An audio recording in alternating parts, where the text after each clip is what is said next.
Today's shiur begins in the middle of Daf Chof Zayin. You'll notice a Mishnah, 26 lines from the top. In our previous shiur on Chof Vav Amid Beis, we learned about a woman, a married Jewish woman, taken captive by Gentiles. We saw a distinction in the Mishnah between was she taken for money purposes, ransom purposes, or was it for nefoshos purposes? And nefoshos had to do with an issue of life and death. And without getting into the details, the Gemara discussed that we discussed that in the Gemara in our previous shiur. This Mishnah deals with a city that is under siege. The Mishnah. Ir shekovshua karkoim. A city that's under siege. A Gentile army has surrounded it, and they have access, of course, to the inhabitants. Kol kehanas shenimtzu b'soicha psulos. All the women married to kehanim are rendered unfit to their husbands. A Kohen's wife, even if she is raped against her will, intimacy against the woman, a woman married to a Kohen, renders her unfit to her husband, and they must separate. V'im yesh lohem edim, if there are, however, witnesses that can say that no intimacy took place, that she was remained pure, no Gentile soldier had misused her. Afilu eved, afilu shifcha, harei elu ne'emanim. Even if the testimony is that of a slave or a bondmaid, which are people that in general are disqualified from formal testimony, here they are believed. And one should bear in mind that this whole situation is one of doubt. We're not saying she was certainly misused, so it's an issue of a chashash, of a suspicion, of a doubt, a possibility, and hence you see this, we'll say this relaxation in the laws of testimony. A husband, though, is not believed concerning his own wife. He can't say, I know for sure that she was not misused. The Gemara now raises a seeming contradiction. On the side of the Gemara, our topic heading is what we've already featured, Kashruson l'kahuna shel noshim shel be'ir shoyis v'motzer shel hagoyim. The acceptance of married women, married to Kohanim, that were in a city under siege by Gentiles. The Gemara, though, as we said, asks a seeming contradiction. V'raminu, we raise a contradiction. Baleshes shebali ir, a force, a military force that came to a city. B'shas shalom, if it's a time of peace, there is no actual war. Chovios psuchos asuros stumos mutoros. Open barrels of wine are forbidden. There is a halacha known as yayin nesech, the wine that was poured or stirred by Gentiles. Kosher wine that is stirred or shaken or moved around by Gentiles is rendered forbidden. However, stumos, if the barrels are sealed, then this restriction doesn't apply. That's why stumos mutaros. B'shas milchama, if the situation is a time of war, elu ve'elu mutaros, even the open barrels in the city are allowed. L'fi she'ein p'nai l'nasech, there isn't any time to pour the wine in honor of the idol, which is, generally speaking, the problem behind yayin nesech. But since it's a time of war, so all of the barrels of wine are allowed. They're preoccupied. This military force is preoccupied with the war. Now, our Mishnah describes a time of war. We're talking about a city under siege. So how is it that in the Mishnah, though it's under siege, the suspicion exists that the soldiers they had time to go off to the women in the city, whereas in this source it's a time of milchama, it's time of military activity. There is no time for other things. Omar Rav Mori. So here we have two answers. Rav Mori says, Liv'il yesh penai, lenasech ein penai. For intimacy, there is time. Rashi says, the tokif luhu yitzrayo, the inclination, the motivation for intimacy is greater than the motivation to stir wine or pour wine in honor of idols. And therefore, livol, that's the intimacy. Yesh penai, there is time. Lenasech, for that, there is no time. Rabbi Yitzchak bar Elazar Mishmei Dechizki Omar, Rabbi Yitzchak gives us another resolution. Kan bekarkum shel oise malchus, kan bekarkum shel malchus acheres. Rabbi Yitzchak is viewing the two sources as dealing with times of war. As we said before, the problem arose from the wine source at the time of war versus our Mishnah regarding the women at time of war. But it all depends on who is laying siege on the city. If it's a malchus acheres, that's a power that comes from far away. Versus oisa malchus. Oisa malchus, Rashi explains, this is a military force that is coming from a neighboring location. The military force that's coming from a neighboring location does not want to misuse, to defile the inhabitants of that town. They essentially want the inhabitants of that town to become part of their kingdom, their neighbors. They want to attach this community to their kingdom, and they want them to be, as Rashi says, lamas oved. They want them to be available for taxation and for serving in that government workforce. Mas oved is very likely a case of you're taxed by offering time to the government for government needs. So that's with regard to oisa malchus. They're not going to ruin things, and that's what the wine source was referring to. However, if it's a faraway government army that's simply warring, but their agenda does not include necessarily attaching this place to their government, to their kingdom, so then they take liberties, whether it be to violate the women, or if it's the case of the wine, they'll ruin the wine there. The Gemara asks, Shel oisa malchus nami. We got finished saying that if it's oisa malchus, it's a neighboring kingdom that is now attaching this community to theirs, and therefore everything is fine. Well, efshur to lo orak chad minayu. It's impossible that one of its soldiers wouldn't have gone off from the siege into the town and done the violation. So that how can you be so sure that if it's oisa malchus that you don't have to worry about any foul play? Omar Rav Yudah Mar Shmuel kishemishmoros rozu. The Mishnah, the Tanaic source that indicates that if it's oisa malchus, there's not going to be any foul play. That's because there are guards that are making sure soldiers don't slip out of the siege into the town to ruin things. Question: it's impossible that they don't doze off. In other words, you say they're under guard, but even guarding has holes in it. People doze off. Rabbi Levi could go into mahadu lamasa shushilta v'kalbo v'gavzo v'yavza. Rabbi Levi says that the city is actually surrounded with, we'll call this an elementary or a prehistoric type alarm system, but I'll say it's quite effective. How is this alarm system made up? So the city is surrounded by shushilta, it's surrounded by chains, by kalba, by dogs.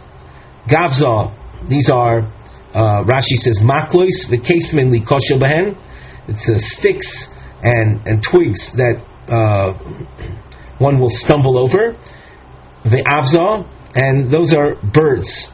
What this basically is that if anyone from the force tries to get into town, they're going to encounter all of these blocks, and the noise that'll be made if they start trampling over the twigs and the sticks, and the dogs and the birds will start making noise, and they won't be able to get away with it.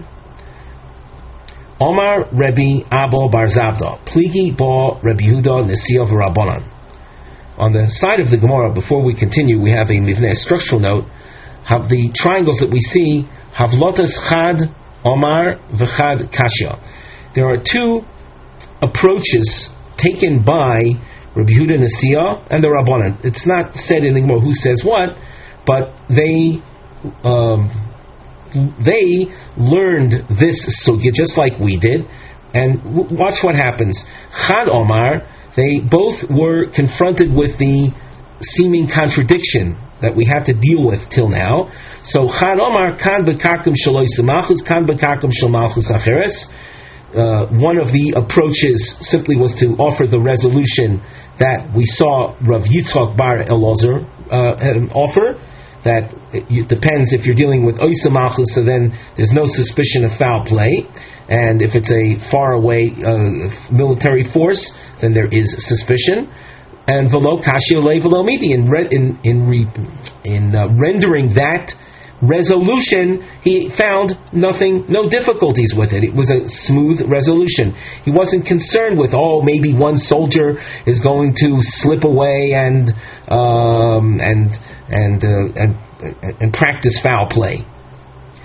V'chad kashiole kolhani, and the other, we had Rabbi Yehuda Nesiya and the Rabbanan, and the other one, though they offered this resolution, but the problem arose. Like we raised the problem of, how can you say that if it's Oysa Malchus that things are so secure, is there not the problem of someone slipping away?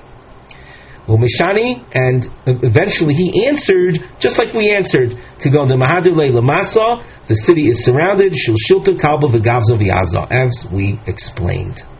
Before we go further in the Gemara, we glance at the side under the the topic heading, Machboi b'soicha ir shoysa b'motzar. We mentioned a city that was under siege. Imagine a hideaway, a machboi, a hideaway, some type of location that you could slip into and not be discovered. The and the fact that there is this hideaway, can that serve as a means of saving all the married women from prohibition to their husbands? What's the point here? That if women can slip into this hideaway, so then that will be a guarantee that they would not have been violated. Omar Rav Ivi bar Ovin, Omar Rav Yitzchak bar Ashian. If there is one hideaway, Matzeles ala kahanes kulan, it saves, it protects all the women married to kohanim from becoming prohibited. As we go further in the Gemara, we have a new geometric form on the side under the mivneh, havlotasan, the bow tie shape. Havlotasan shel shnei she'elos hakshuras lemachbo. We're introducing with this two questions that have relevance to this issue of the machbo, of the hideaway. So we continue back in the Gemara. Boy Rav Yirmiyah, Eino machzekes ala achas mal. Let's say that the hideaway was a very small hideaway, capable of holding only one woman. And in this town, there are many women that are married to kohanim. The hideaway is capable of holding only one woman. Well, what's the question? Mi amrinon.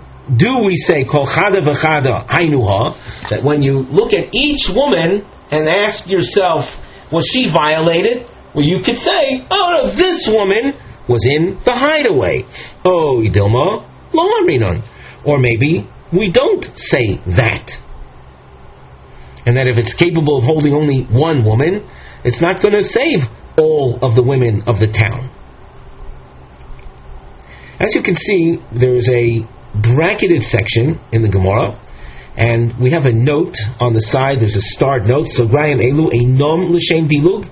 The purpose of these brackets is not for skipping, as is often the case when we have brackets in order to maintain a type of logical flow. That's not the purpose here. We're trying with these brackets to show that up till this point, Rav Yirmiyah raises the question, and in fact there is no answer to his question. What is the din if it's a very small hideaway?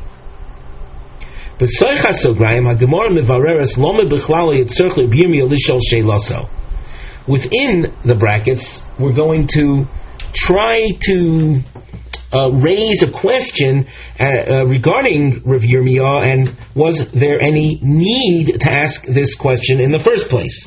In other words, there appears to be a precedent from which we should have been able to resolve the issue. At the end of this discussion, we're going to have to show how this precedent, this case, doesn't actually answer Rav Yirmiyah's question. So now, with that in mind, we go into the bracketed section. Umay shno, what is different about this case? Mi shnei shvilin, echad tomei ve'echad tor. This source deals with the issue of tumas meis, defilement as a result of walking over a buried, dead body.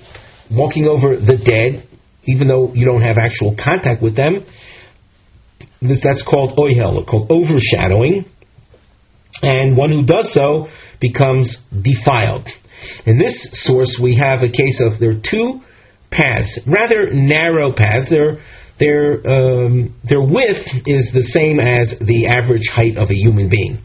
Now, there are two paths featured here, and under one of them, there is definitely a body buried, the length of the body under the width of the path, so that it would be impossible to walk on this path and remain undefiled. Here, though, we have two paths, and we don't know under which one is the body.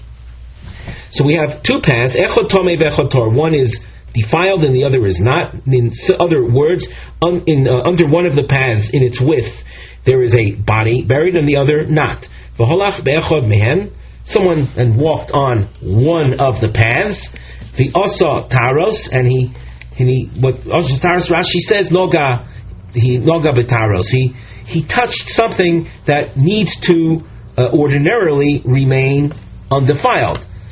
Things like sacrificial matters or truma.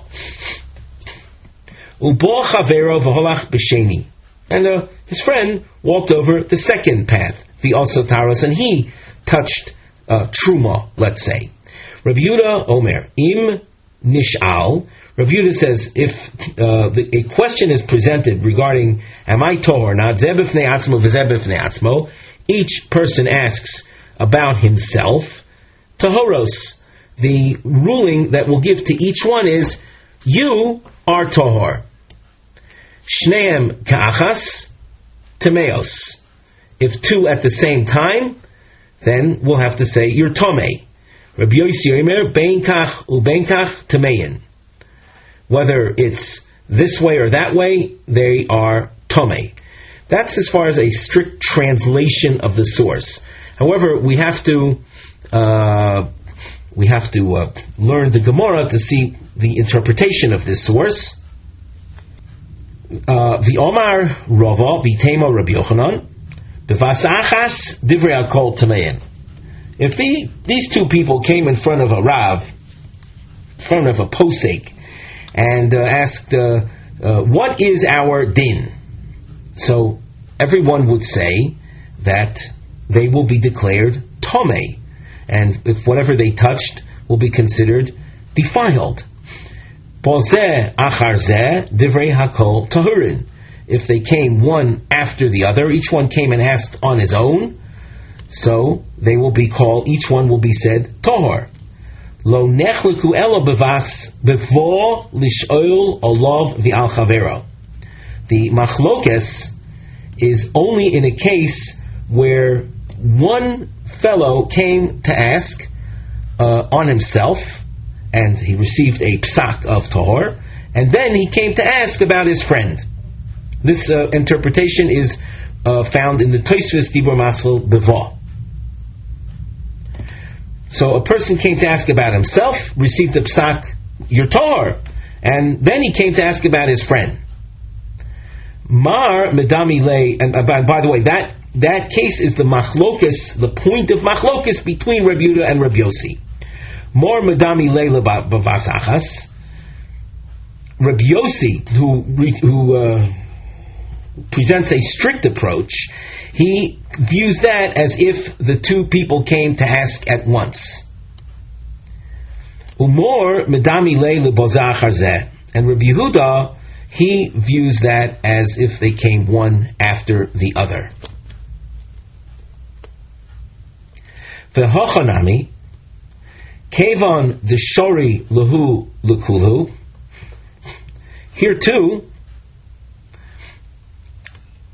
since we are willing to allow all of the women, kibas achas domi. If we take a look at the Rashi toward the end of the page, the second line from Bama Hochanami, Rashi says, Rabbi Yehuda Rabbi Yossi aloch Rabbi Yossi, and Tosfos, he has a different pshat. He doesn't say that here the Gemara is picking Rabbi Yossi specifically, but rather the case of the city with many kohanas in it and a hiding place for one woman. It's as if the question about the women concerned all of them at one time. And in a case like all at one time, everyone, Tosfos says, everyone agrees that it should be Tomei. So that in the as far as Rav Yirmiyah is concerned, the Gemara is saying, why are you even asking the question? Is it not so that the case of the city with many kohanas in it and one hiding spot sufficient for one woman, it's like you're asking about all of them at one time. And that's according to the source and Rava's explanation. Everyone agrees that they are not saved by that. So why are you even asking the question? It's clear that all the women would be considered defiled. The Gemara answers, Hochi Ashta, how can you compare the case of the two paths to the case of the city under siege? Hassam, in the case of the two paths, Vadai Ika Tuma, there is definitely the presence of defilement. There's a body under one of the two paths, with no question about that. Acha, mi yemar di'it mi. In the case of the city under siege, are we to say that a woman was definitely violated? It's all an issue of a doubt. It's one big doubt, suspicion, but that's it. There isn't any element of definiteness. And as a result of that, we might know the approach to the case of the Shnei Shvilin, but as far as Rav Yirmiyah's question, that remains, as we said before. Hence, we bracketed off this whole section in order to demonstrate that Rav Yirmiyah's question remains. Boy Ravashi, Omra loy nichbesi v'lo nitmesi mahu. Let's say a woman, in the case of the city with a hideaway, she comes forward and says, listen, I did not take advantage of the hideaway, however, I was not defiled. Mahu. How do we approach this? And here, again, we have two sides of the question. That's Aleph, and then a possible alternative. O Dilma, otherwise. So, mi amrinon, we continue at the top of Omid Base. Do we say, ma li l'shaker? This woman who volunteers information that is actually detrimental to her own cause, she says, I didn't go into hiding. If she's already saying that, and she then tells us additional information that she wasn't defiled, why should she lie when she could have simply said, I went into hiding? And we'll of course assume that if she would have said, I went into hiding, she'd be believed. So when she says, I didn't go into hiding, but I remained undefiled, let's believe her. Oy dilma, loy amrinon. Or maybe we don't say that. Once again, we have a bracketed section, and on the side we have a note that says Tafkidam, the purpose, shel sograyim elu, of these brackets, doimim le'elu shebesoif Amud Aleph, very similar to what we pointed out structurally on Amud Aleph with Rav Yirmiyah's question. Namely, that the question that Rav Ashi raises here is raised as a question, no answer is forthcoming. What happens in the bracketed section, the Gemara attempts to say, well, why is there any need to ask the question? Is it not something that's clear? And after that, the Gemara say, how can you compare the issue in the brackets to the case of the woman saying, lo nichbesi v'lo nitmesi? So once the structure is clear, let's again just realize that will she be believed or not? That remains an unanswered point. The Gemara, though, asks, why was there any need for Rav Ashi to ask this question? What's different between Rav Ashi's case and the following story with a certain man? He rented his donkey to his friend, and the owner says, Lo tezel b'urcha denar pakod dikomaya, don't take the nahar pakod route. There's a lot of water there, and the donkey is sensitive to that. Zil burcha de narish, go the narish route. The lekamai, there's no water over there. It's a dry route, and the donkey will fare well. And the customer, the renter, went the wrong route. He did the forbidden route. He went the nahar pakod route, umis chamra, and the donkey died. Also, l'kamei de Rava, the case was presented to Rava Amar Lei, and the customer, the renter, said, but I went the route that he told me not to go. Miu lo havu maya, but there was no water there. Omar Rava, ma li l'shakir. Rava rules that let's believe this guy. Why should he lie? He could have simply said, I took the route you told me to take, and the animal died anyway. And of course, he would be exempt. The Omar le Abaye, and Abaye says to Rava, that in that case, that's not a case of Mali l'shakir, why should I lie? I could have said something better. Mali l'shakir b'mokom eidim lo amrinon. You can't say, believe me in what I'm saying. Now, what was the guy saying? He's saying, I went the Nahar Pakod way, but there was no water. To say there was no water in Nahar Pakod is like saying the Mississippi River dried up. That's ridiculous. So that you're saying something that runs counter to testimony, to witnesses. In this case, we're not dealing with the standard two witnesses, we're dealing with world knowledge. We call this Anan Sadi. We bear witness that there's always water in the Harpa Code. What this guy is saying is foolish.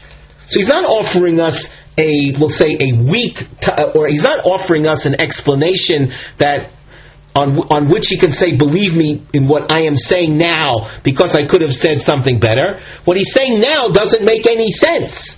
So his claim doesn't get off the ground.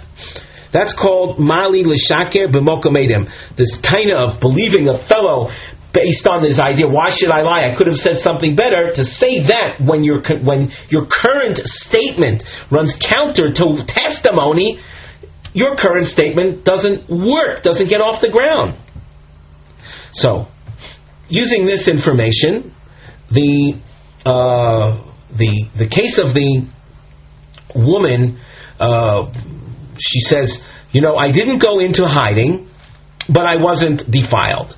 So we're trying to say that, what do you mean, but I wasn't defiled? I was sitting under siege of some loathsome idol worshippers. What do you think? So Gemara says, no, but this case of the woman is not like the case of the renter who claimed he went the Nahar Pakod, i.e. Mississippi route, and there was no water. How can you compare these cases?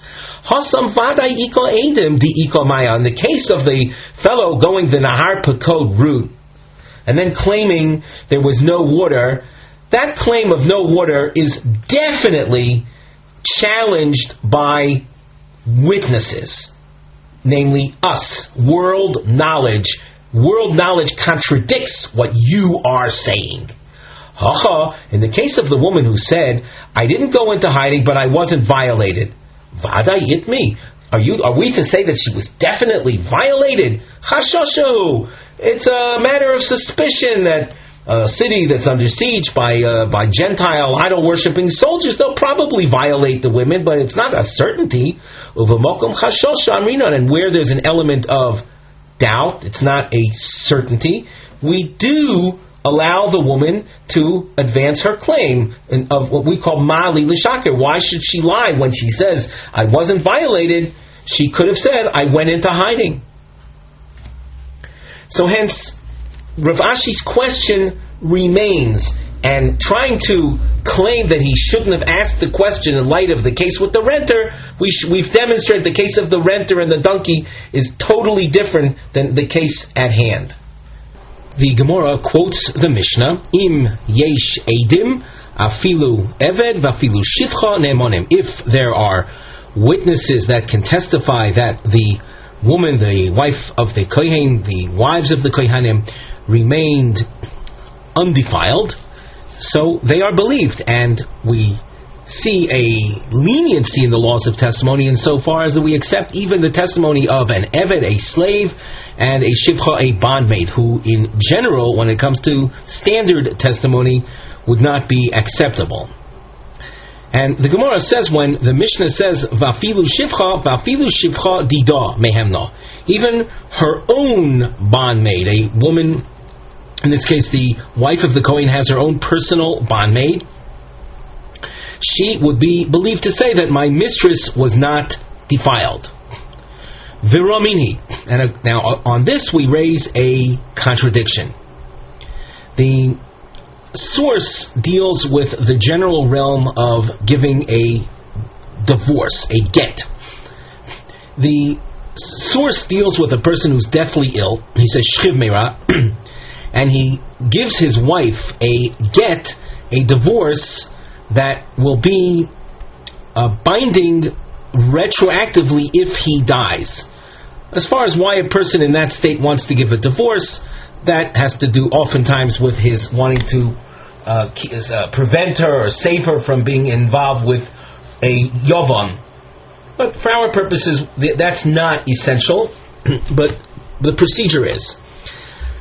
Now, so a man, a shchiv meira, gives a get to his wife that would be effective retroactively from the point that he's giving it to her if he dies. So the source says, Lo sisyachedimo, she should not be, after the giving of the get, she should not be alone with him. Elo al pi edim, vafilu al pi eved, al pi shivcha. Unless she is together with witnesses, even if the witness happens to be a slave or a bondmaid. Chutz mishivchasa mitnei shelibo gas b'shivchasa. The exception being her own bondmaid. That will not be sufficient guarding. We don't want the couple to be alone because of the fear that they might engage in intimacy, and the date on the divorce document will reflect, if she becomes pregnant from that intimacy, will reflect the idea that she was divorced before the child was conceived. And we don't want a situation like that of a child being born out of wedlock. So we don't want her to be alone with her husband after he's given her this kind of get, unless she is accompanied by a slave, even a slave or a bondmaid. But her own bondmaid would not be acceptable as a guard against her intimacy with the husband, because a woman is capable emotionally or psychologically of doing the act of intimacy, which essentially is a very private matter, but in the presence of her own bondmaid she would do that. So what do we see? We see that a bondmaid is not sufficient to testify or to serve as a guard against immorality or intimacy. So why in our Mishnah are we accepting the testimony of her own bondmaid when, as far as we can see from this source, from Gittin, that she would conduct intimacy in the presence of her own bondmaid? As you can see in the Gemara, we have some triangles. On the side, under the Nosei Mivneh heading, the triangle is featured, and we explain these triangles are nisyonos, or attempts, li'ashev stira bein mishnosenu, to resolve a seeming contradiction between our Mishnah, shelafio shivcha ne'emenes lo'hid shelo nitma'o ha'isha. According to our Mishnah, it seems that her own bondmaid is believed to testify that she was not in a state of intimacy. Ubein moker begitten shelafia shivcha eino ne'emenes, so it says shivcha is not believed. So number one, we go back to our Gemara. Number one, Rav Papi Omar Rav Papi b'shivuya hekelu. Here we're dealing with the general topic of captivity. As we've seen in the past, captivity, in this case a city under siege, is a situation of possible intimacy, suspected intimacy, but not definite intimacy. So that when it comes to this realm of shivuya, of captivity, we find leniencies. So whereas in general we wouldn't accept her own personal bondmaid to testify, in this case we do. Rav Papa Omar, ha b'shivcha dida, ha b'shivcha didei. The case of Gittin is in fact talking about her own bondmaid. That is not sufficient. She would conduct intimacy in her presence. She wouldn't be able to bear witness, if you will. And our Mishnah that says even a shivcha is believed is b'shivcha didei, her husband's bondmaid, but not a reference to her own bondmaid as we thought before. Question: v'shivcha dida lo mehemna? Are you telling me then that her own bondmaid would not be believed? Ha katani. The seifa of the next Mishnah says, Ein Adam made al atzmo. A person is not to testify about himself. Ha shivcha dida mehemna. Or we saw this actually in the the seifa of our Mishnah. We saw that a man is not believed about himself. But we can infer from that the bondmaid, her bondmaid, would be believed. The Gemara says, Shivchasa nami ka'atzma dami. Her own shivcha is like herself. So that this concept of ein oda meid al atzmo, which we'll see at the end of the next Mishnah, and as I said, we saw this also earlier. This phrase ein oda meid al atzmo is not here to the exclusion of the bondmaid. The bondmaid, her own bondmaid, is like herself. And regarding testifying on oneself, ein odo me'eras, one cannot testify about themselves. Rav Ashi Omar, ha v'ha b'shivcha dida. both sources are talking about her shivcha. V'shivcha mechse chazia v'shoska. The shivcha will see, and she'll see an act of intimacy, and she'll remain silent. Hasam, in the case of the get, Dishtikasa matirasa. In the case of the get, we said that the husband should not be alone with his wife. The presence alone of the shivcha is enough.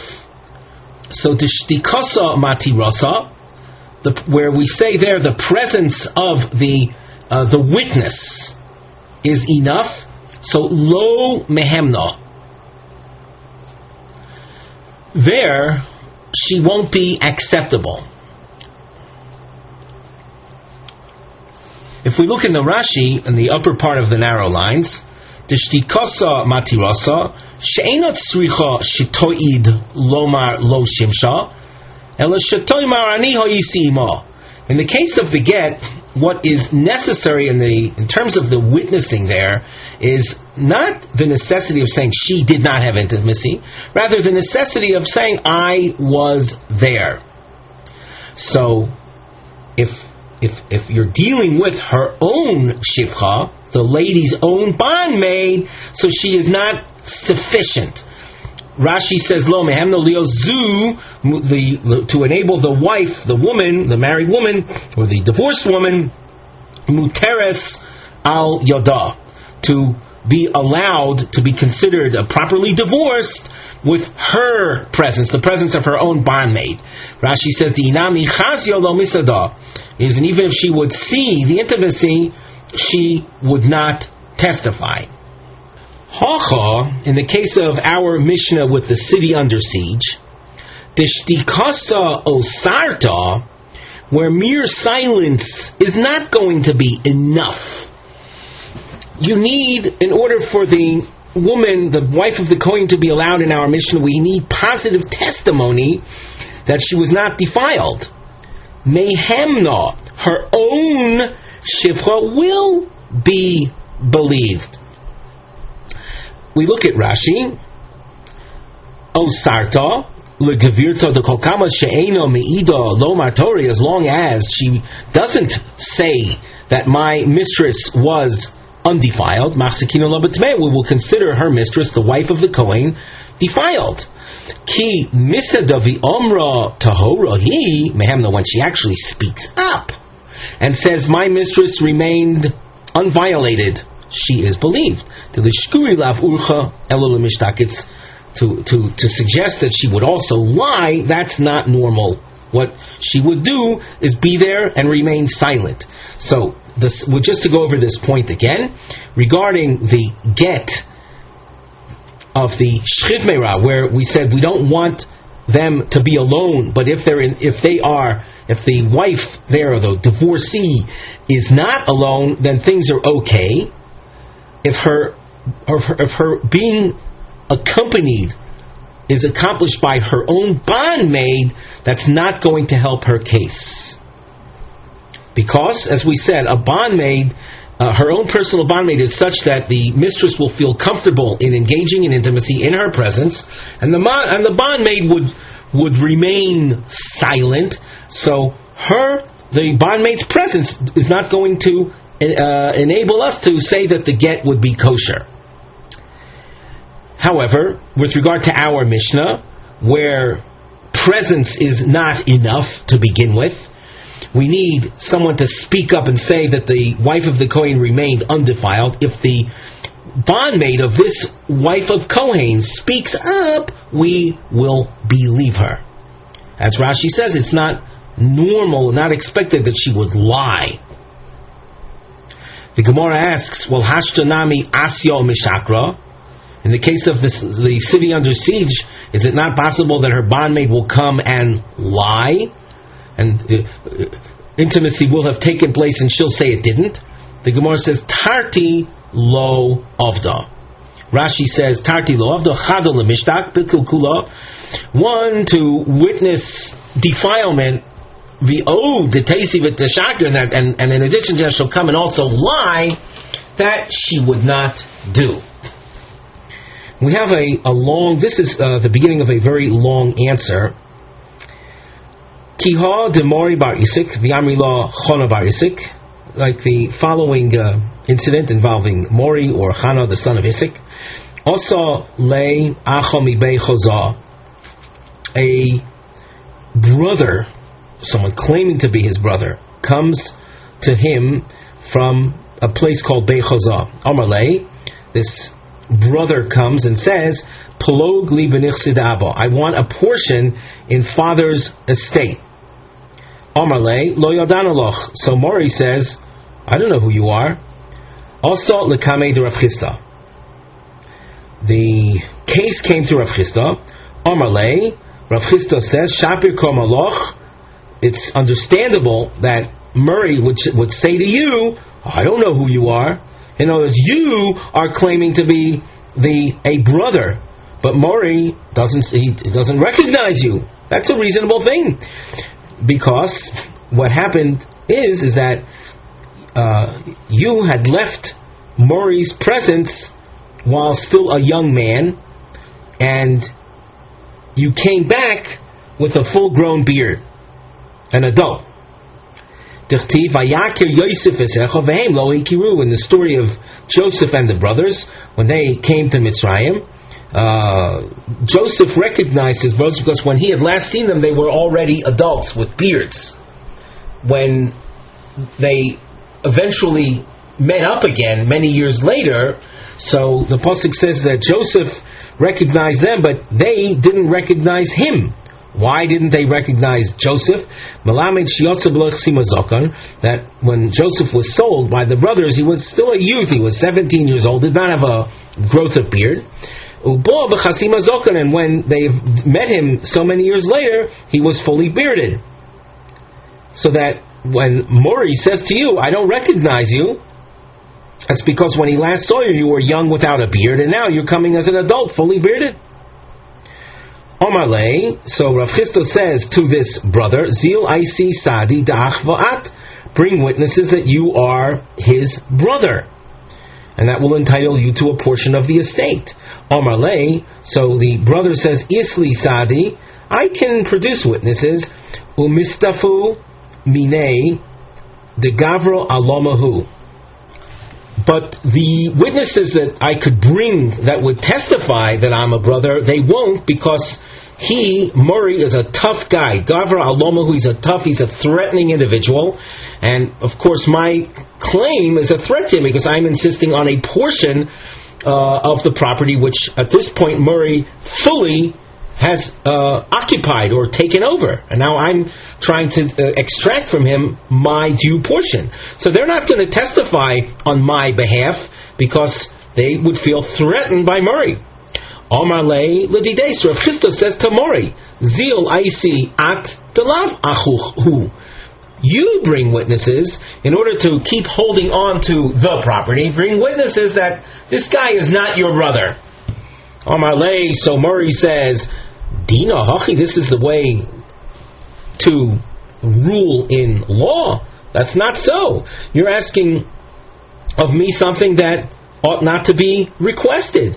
The rule is hamotzi mechaveroi olav haraya. The one who's trying to extract from someone else's possession, it's upon him the burden of proof. So what do you want from me? I'm holding on to the property. I don't know this guy. And as far as I'm concerned, he's a stranger. How in the world can he come and place a claim on the property and then you expect me to bring evidence that he's not my brother? I have a chazaka. I have a hold on the property, and he is trying to take it away from me. Omar le, so Rav Chisda says, Hachi do'inino l'chol kulu alomi chavroch. You're a threatening type guy. You don't play by the rules, so to speak. And as a result, Hachi do'inino loch. This is the way we judge you and all ruffians like you. So it's true there's the letter of the law, but that's when you're dealing with people that play according to the rules. But you threaten people, and therefore the law is as I said with regard to you and your types. So the Gemara asks, how is this going to help? Hashtonami osu umeshakri. He'll bring witnesses that might very well know that Mori has a brother. They're going to come and lie because of what we just said. The Gemara answers, and here is the climax of this long answer: Tarti lo avdi. They're not going to remain silent and they're not going to do two things. What do we mean by the two things? People are not going to withhold the truth by remaining silent and also lie, claiming when they know that this guy when Murray has a brother, and then lie and say verbally that he doesn't. That's too far. People don't go that far, even if they feel a bit threatened. They're not going to actually lie. So the concept of Tarti Lo Avdi we see in this story, and that's what we mentioned earlier as well, that the Shivcha, in the case of the city under siege, if she speaks up and says, my mistress did not have intimacy, we can believe her. Leimo ketanoi. Shall we say the issue concerning the Shivcha, is her own bondmaid believed or not? Can we say that is a machlokes tanoim? So this is a question, last a few lines. On the side of the Gemara we have a tat nosei heading, a subtopic heading, birur, a clarification, im yesh lahamid deos hamoraim deliel she yoshvu hastira ve'mishasenu v'hadikitin ketanoi. Should we say that the opinions of the Amoraim that we saw before, that resolved the seeming contradiction between our Mishnah and the source from Gittin, is actually a machlokes tanoim? So this is the question: can we say, or should we say that it's a machlokes tanoim? Leimo ketanoi zu edus ish ve'isha tinok v'tinoikes. Here we're talking about the topic of a woman in captivity and testimony regarding her remaining undefiled. So this is the kind of testimony that a man, woman, little girl, little boy, avia v'ima, mother, father, v'achia v'achosa, her brother, her sister, they can testify. Avolo bina ubita lo avda v'shivchasa, but not her son, daughter, nor her slave, nor her own bondmaid. So that we see from here that her own personal bondmaid testifying about her remaining undefiled is not accepted. V'tanyo idach hakol ne'emonim lo'id chutz mehemena ubayla. Everyone is believed to testify, including her own bondmaid, everyone except for herself and her husband. So, as we focus right now on the issue of her own bondmaid, in the case of woman taken, the wife of Kohanim taken that are in a city under siege, is her own bondmaid believed? Dirav Papi udirav Ashi tanoihi. If we look back at the triangles above, Rav Papi, was he willing to accept the testimony of her own bondmaid? Yes.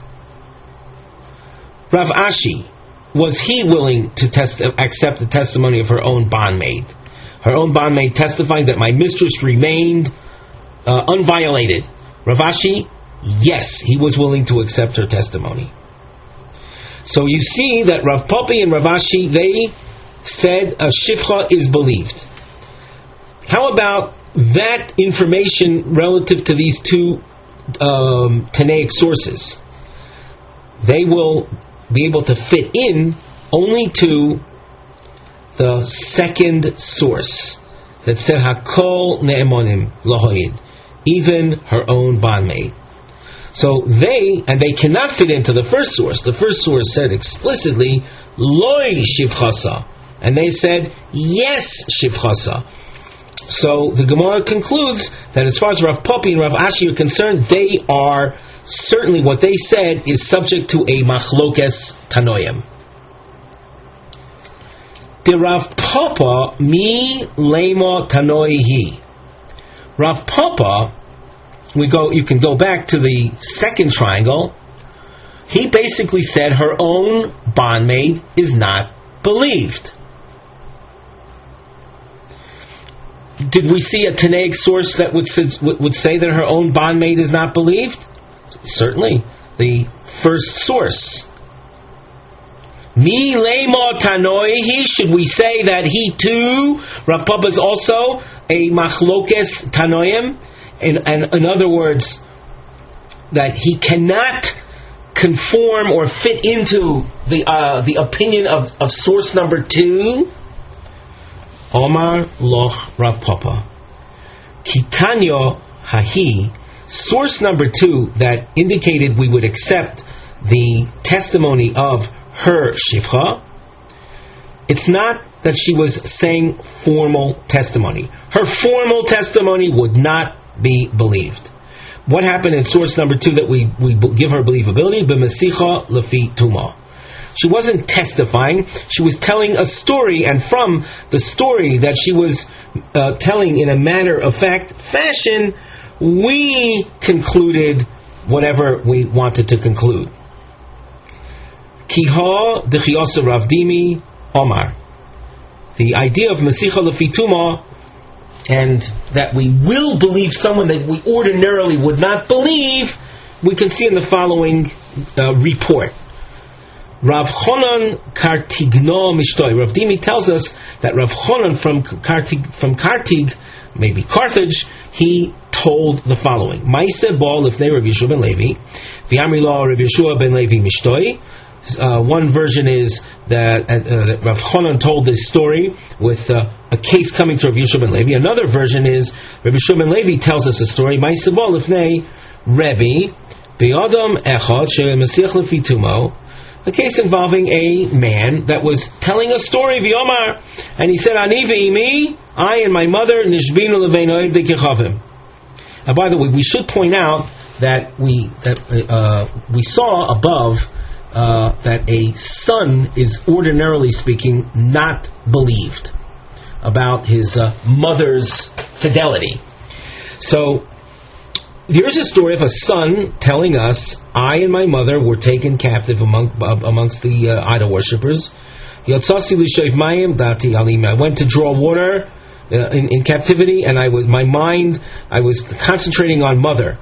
And I went to collect wood, I was still concentrating on mother. In other words, I was watching her. Daiti would have to mean, in this context, I was not only thinking, but I was watching her. V'hisia Rebbe l'kun al piv, and Rebbe enabled this fellow's mother to marry a Kohen, indicating that the son's testimony was sufficient for proving that she did not have intimacy with the idol worshippers, which otherwise would have rendered her unfit to the kuna. So we see that in the case of Mesiach Lefi Tumo, even though it's a son telling the story, the son, like a woman's personal bondmaid, are not believed, but when it's Mesiach Lefi Tumo, the information that they reveal is acceptable, and in our context, indicating that she remained undefiled. Omar Rebbe Zechariah ben Akatzev, Hamoin Hazeh. The expression is a loshen, is an expression of oath. Lo zaza yoda mitoch yodi misha shenichnesu oivdei kechavim Yerushalayim v'ad sheyatzu. That from the time that the intruders, the idol worshippers, plunderers came into Jerusalem, and until they left, her hand did not leave mine. In other words, her husband is saying, and he was a Kohen, that I was with my wife the whole time. They told him, sorry, your testimony is not going to help. The person doesn't testify about himself. Tana. V'yafa pikein.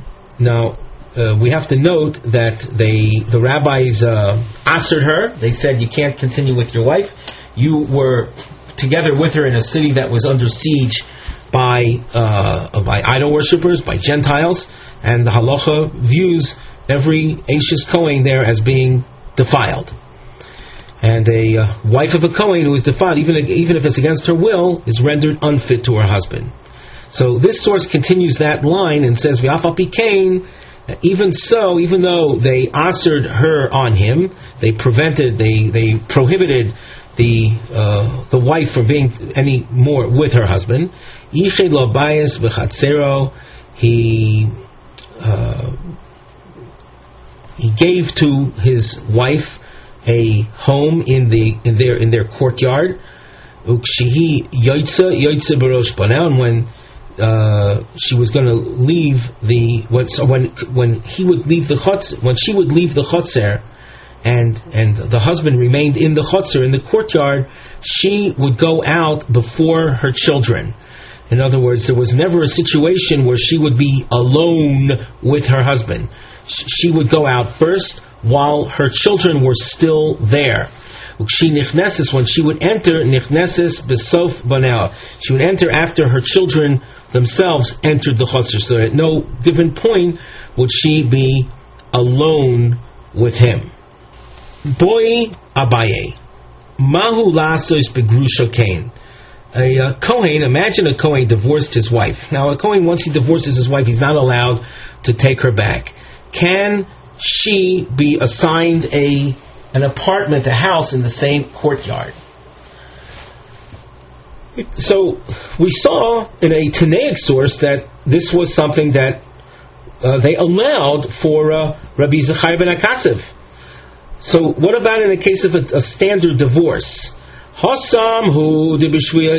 could be that in the case of Rabbi Zechariah ben Akatzev, the whole thing was simply a matter of suspicion. That she might have been defiled while they were in captivity or under siege. And we know that in the realm of siege and captivity we are makil, we have leniencies. But in the case of a standard divorce, we don't have a basis for being lenient. And we cannot allow a Kohen who divorced his wife to live in the same courtyard. There's a great fear that they might be together, and that would be a forbidden relationship for the Kohen. Kohen cannot be with a divorcee. So is it so that maybe only there we were making with the case of the Zechariah ben Akatzev and the story of their captivity? But here no. Maybe we don't make that distinction. Just like by Rabbi Zechariah ben Akatzev, after he had to divorce his wife, the Chachomim, the sages, never allowed her to stay in the same courtyard.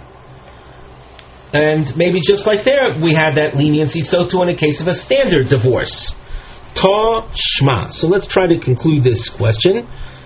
By the way, we had a marking that we didn't point out on the side under the Nosei Mivneh heading. The diamond introduces She'elos binyan harchokes shoyse binyan megurim biachas l'koyin shegirish es ishto. These diamonds introduce questions regarding the possible need for distancing a former wife, from a Kohen husband that had divorced her.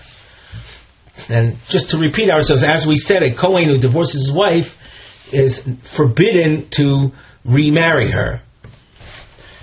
We read the question already, so Toshma, the bottom line in the middle, Tisanya, Hamagarish is Ishto, a man who divorces his wife, Lo Sinosei Bishchunaso. Rashi says at the bottom, Lo Tinosei Bishchunaso, Lefishem Hakira Berizoisov, Shema Yavo Lide Avera. We don't want a man who divorced his wife for her to remarry a new husband and dwell in the same shchuna, the same. The word shchuna is often translated as the same neighborhood, but for our purposes it would mean a fairly proximity. So the Gemara continues at the top of Chav Ches Amud Aleph, V'im hoya kohen lo sodur imo b'movui. If the man who was divorcing the woman was a Kohen, then she shall not live in the same alleyway, even if she doesn't remarry. Now, we didn't explain the ratio too much. We'll just go back over that momentarily. Man divorces his wife and she remarries his second husband. We don't want the woman with her second husband in the same proximity of the first husband, because a woman knows the different motions and gestures that her former husband makes, and there's a fear that the first husband might come around if they're in proximity and start making various kinds of gestures and motions to his former wife, and thereby inviting trouble, we'll say, and messing up her marriage with the second husband. So the Reisha spoke about a woman who had remarried and the need for maintaining a certain distance from her first husband. In the continuation of this source here at the top line of Chav Ches, we see a Kohen who divorced his wife. Even if she doesn't remarry, she should not stay in the same movui, in the same alleyway.